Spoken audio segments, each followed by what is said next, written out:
स्वागत है आपका मैं मीडिया के सीमांचल बुलेटिन में। मैं हूं आपके साथ अरीबा खान।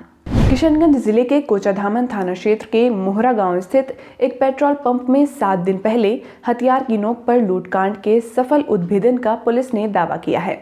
लूट की राशि में से 53,500 रुपए के साथ 5 शातिर बदमाशों को पुलिस ने गिरफ्तार कर न्यायिक हिरासत में जेल भेज दिया है।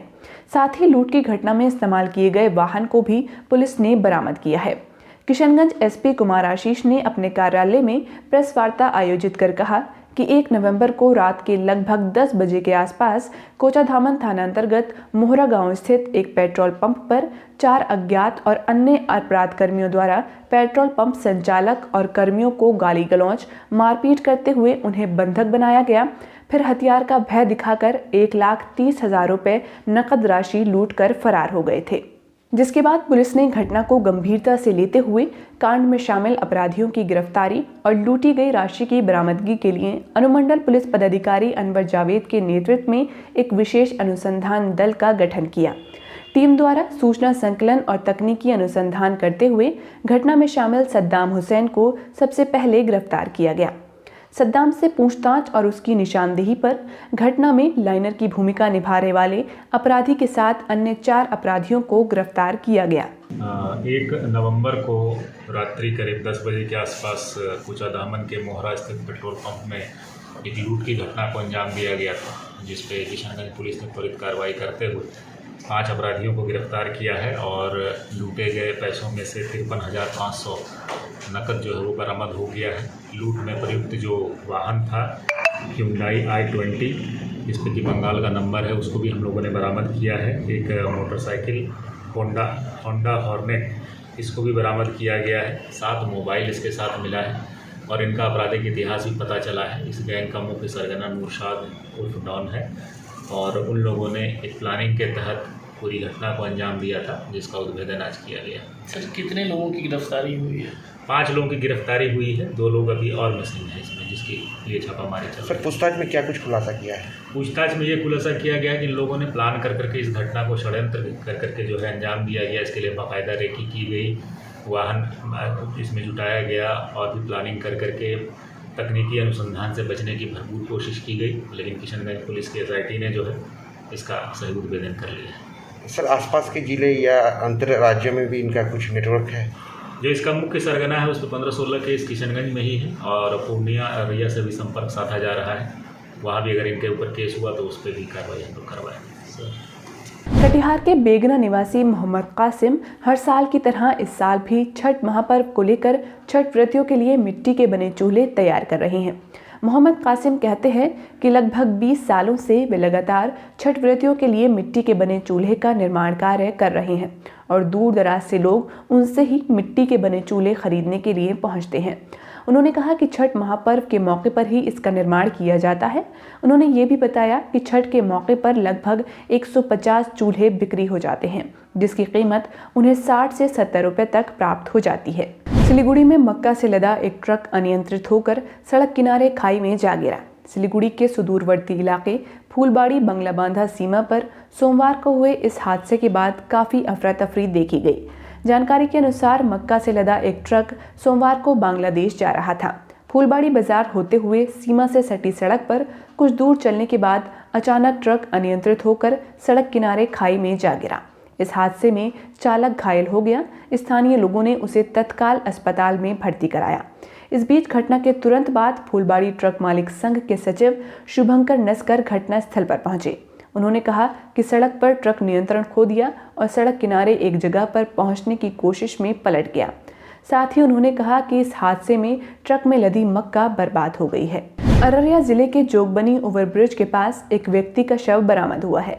मामले की जानकारी मिलते ही पुलिस ने शव को अपने कब्जे में लेकर अररिया सदर अस्पताल में पोस्टमार्टम कराया, जिसके बाद मृतक का शव परिजनों को सौंप दिया गया है। मृतक की पहचान 55 वर्षीय दलबीर सिंह के रूप में हुई है, जो कानपुर के रहने वाले हैं। इस बारे में जानकारी देते हुए जोगबनी पुलिस ने बताया कि प्रथम दृष्टया ओवरब्रिज से गिरने से मौत प्रतीत होती है। युवक के सर में गंभीर चोटों के निशान हैं, जो गिरने की वजह से हुए होंगे और ज़्यादा खून बहने की वजह से उनकी मौत हो गई है। कटिहार के भगवान चौक से केवी झा कॉलेज तक हर घंटे जाम की समस्या से लोगों को दो चार होना पड़ रहा है। यहाँ पर रेलवे फाटक के बंद रहने से घंटों जाम की समस्या बनी रहती है, जिससे लोग काफ़ी परेशान हैं। स्थानीय लोगों का कहना है कि जब तक यहाँ पर ओवरब्रिज का निर्माण नहीं किया जाता है, तब तक यहाँ जाम की समस्या बनी रहेगी। वहीं फाटक खुलने के बाद भी घंटों लोगों को जाम से दो चार होना पड़ता है। कटिहार सदर अस्पताल में कुल 71 प्रकार की दवाई मरीजों को निःशुल्क दी जाती है, लेकिन विगत कई दिनों से 15 प्रकार की दवाइयां समाप्त हो गई हैं, जिसके कारण मरीजों को काफ़ी परेशानी हो रही है। बता दें कि 15 तरह की दवाइयों में कई दवाइयां काफ़ी अहम हैं, जिनकी ज़रूरत हर मरीज को पड़ती है, जिनमें खांसी से लेकर आयरन की गोलियां शामिल हैं। सदर अस्पताल पहुंचने वाले मरीजों को डॉक्टर दवाई लिखकर देते हैं, लेकिन दवाइयों का स्टॉक नहीं रहने के कारण मरीजों को बाहर से दवाइयां खरीदनी पड़ रही हैं। खासकर गरीब मरीजों को इससे काफ़ी परेशानी हो रही है। वहीं सदर अस्पताल दवाई काउंटर में कार्यरत फार्मासिस्ट ने बताया कि उन्होंने सदर अस्पताल प्रशासन को दवाइयां समाप्त होने के बारे में अवगत करा दिया है, लेकिन अब तक दवाइयां नहीं उपलब्ध कराई गई हैं। कुल 71 प्रकार की दवाइयाँ होनी चाहिए, जिसमें मेरे पास 56 प्रकार की दवाइयाँ उपलब्ध हैं और कुछ दवाई नहीं है, कुछ दवाइयाँ नहीं हैं, जिसके लिए लोग घूम करके भी जा रहे हैं। हाँ, कुछ दवाइयाँ नहीं है जो शीघ्र ही आने वाली है। साथ इस जानकारी मिली बहुत जल्दी ही आ जाएगा। मैंने आपने बता दिया है जी हाँ। कितने दिन हो गया? 1 महीना? नहीं, देखिए बीच में कुछ दवाएं आती हैं, फिर ख़त्म हो जाती है, फिर आती है, ख़त्म होती है, लगातार सिलसिला। लेकिन अभी फिर फिलहाल में अभी 71 में 14-15% प्रकार के दवाई नहीं है। पश्चिम बंगाल सरकार द्वारा हाल ही में पूरे राज्य में गुटखे की बिक्री पर प्रतिबंध लगाने के बावजूद कुछ दुकानों में धड़ल्ले से गुटखे की बिक्री जारी है। लोगों द्वारा इसकी शिकायत मिलने पर सिलीगुड़ी मेट्रोपॉलिटन पुलिस के तहत भक्ति नगर पुलिस ने एक दुकान में छापेमारी अभियान चलाया। अभियान के दौरान भक्ति थाना चेक पोस्ट क्षेत्र से बड़ी मात्रा में प्रतिबंधित गुटखे के साथ एक व्यक्ति को हिरासत में लिया गया है। उस व्यक्ति की पहचान 29 वर्षीय गोविंदा यादव के रूप में हुई है।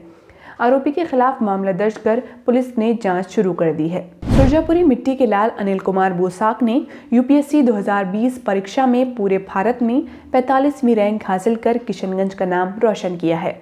सोमवार शाम जेडीयू प्रदेश उपाध्यक्ष मुजाहिद आलम ने उनके आवास पर पहुंचकर उनको सम्मानित किया। अनिल बोसाक असल में ठाकुरगंज प्रखंड अंतर्गत खारूदाह के रहने वाले हैं। पूर्व विधायक कुचाधामन मुजाहिद आलम ने कहा कि इनकी इस शानदार कामयाबी पर पूरा किशनगंज अपने आप को गौरवान्वित महसूस कर रहा है।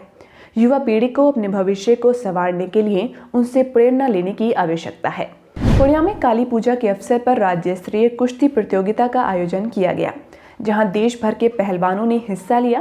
पूर्णिया में पारंपरिक तौर पर हर वर्ष कुश्ती प्रतियोगिता का आयोजन किया जाता है। ये पहला मौका है जब प्रतियोगिता में महिला पहलवानों ने भी हिस्सा लिया है। इस प्रतियोगिता में बिहार के विभिन्न इलाकों के अलावा दिल्ली, हरियाणा और उत्तर प्रदेश जैसे राज्यों से भी महिला व पुरुष पहलवान पहुंचे हैं। पूर्णिया के मधुबनी स्थित मां काली पूजा समिति द्वारा आयोजित इस प्रतियोगिता में जीतने वाले पहलवानों को पुरस्कृत भी किया जाएगा। किशनगंज शहर के खगड़ा स्थित कृषि कार्यालय परिसर में नवनिर्मित छठ घाट का उद्घाटन एमएलसी डॉक्टर दिलीप कुमार जायसवाल ने किया। इस अवसर पर घाट पूजन और वृक्षारोपण भी किया गया। विधान पार्षद डॉक्टर दिलीप कुमार जायसवाल ने बताया कि जिन घाटों को नगर परिषद और कमेटी के लोगों द्वारा चिन्हित किया गया है, उसे सजाया गया है। उन्होंने कहा कि घाटों पर छठ व्रतियों की सुरक्षा और सुविधा का पूरा ख्याल रखा गया है। वहीं किशनगंज सांसद डॉक्टर मोहम्मद जावेद आज़ाद ने जिला वासियों को लोक आस्था का महापर्व छठ पूजा की शुभकामनाएं देते हुए कहा कि जिस प्रकार छठ पूजा के दौरान साफ सफाई का ख्याल रखा जाता है, ठीक उसी प्रकार भगवान भास्कर से प्रार्थना होनी चाहिए कि मन साफ हो, घर साफ हो, तभी समाज साफ रहेगा। अररिया डीएम प्रशांत कुमार ने सोमवार को शहर के विभिन्न छठ घाटों का निरीक्षण किया। इस दौरान वे शहर के त्रिशूलिया घाट, ओम नगर, नहर घाट आदि घाटों का निरीक्षण किया। डीएम ने नगर परिषद के कार्यपालक पदाधिकारी को छठ घाट के आसपास साफ सफाई और रोशनी की व्यवस्था करने का निर्देश दिया है। इस मौके पर अररिया नगर परिषद के मुख्य पार्षद Ritesh Rai, Araria SP Hridaykant, SDPO Pushkar Kumar, SDO Shailesh Chandra Diwakar समेत कई अधिकारी मौजूद रहे। आज के लिए इतना ही। सीमांचल की बड़ी खबरों को और विस्तार से पढ़ने के लिए आप हमारी वेबसाइट मैमीडिया.in पर भी जा सकते हैं। आज आपके बीच इन खबरों को लाने वाले हमारे साथी हैं महराज खान, सैयद शादाब, तहसीन अली और रविंद्र यादव।